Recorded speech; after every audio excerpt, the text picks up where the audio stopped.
આજ તો હનુમાન દાદા દર્શન કરવા જતો રસ્તામાં આપણને જોવા મળી ગયા ડાયનાસોર. મસ્ત મજાની ખબર પડી નાઈ થઈ ગયો યાર. ગાર્ડન લેવાની ફટકી મારી નાઈ ગયો સીધો વાડીએ. અબે સાલે. અને હા અરે પાણીનું ડબલું હોતલ લાવ્યો છું. અને વાડી આવીને ભીંડાનો વારો હોય એટલે તો मुझे कुछ दिखाई नहीं दे रहा माँ. નહીં આજ ખોટી મસ્તી નો આજ ભીંડાનો વારો છે. હું પેમ દાદા બધા ભીંડો ઉતરમ ફૂલે ફૂલ બાટી બોલાવતા બાપુ લઈને આવી ગયા ચા. અને પછી અમારે એકચ્યુઅલી ભીંડો ઉતારતા ચા તો પીવો પડે ને.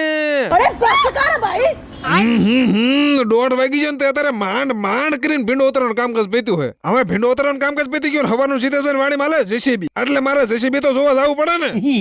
એટલે આ પણ ત્રાસ છે હો તમારો જેસીબી એટલે મારે પૂરો જ નથી ખાતા હુપડું અહીં ઠીટાવા દે હે.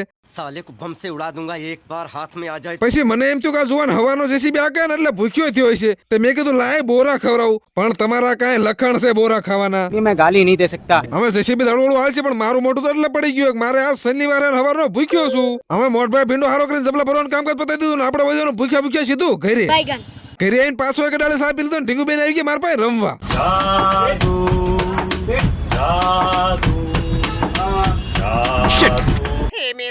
પછી ઝડપથી ના લીધું પેલી થી આપણે શરણ પાદુકા કેમ કે જવાનું હનુમાન દાદાના દર્શન કરવા. આપણે ગાડી લઈને દર્શન કરવા જતા ને આપણને રસ્તા મળી ગયા ડાયનાસોર.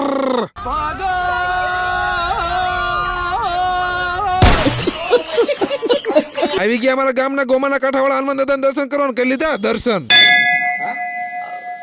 અને ત્યાં આપણને મળી ગયા આપણા મિત્ર હાર્દિકભાઈ. અને મંદિરની બહાર આવીને જોયું તો ત્યાં તો મારા ફોલોવર મારી વાટ જોઈને ઉભા હતા. એટલે ના હો ભાઈ બનશે साले तू. પછી ત્યાંથી ગાડી લઈને નીકળી જાય સીધા ઘર બાજુ રસ્તામાં મળી ગયા આપણને આશીષભાઈ. હવે હું સીધો ઘરે વહી જાઉં ને આજનો વ્લોગ આયા જ પૂરો. Okay tata bye bye.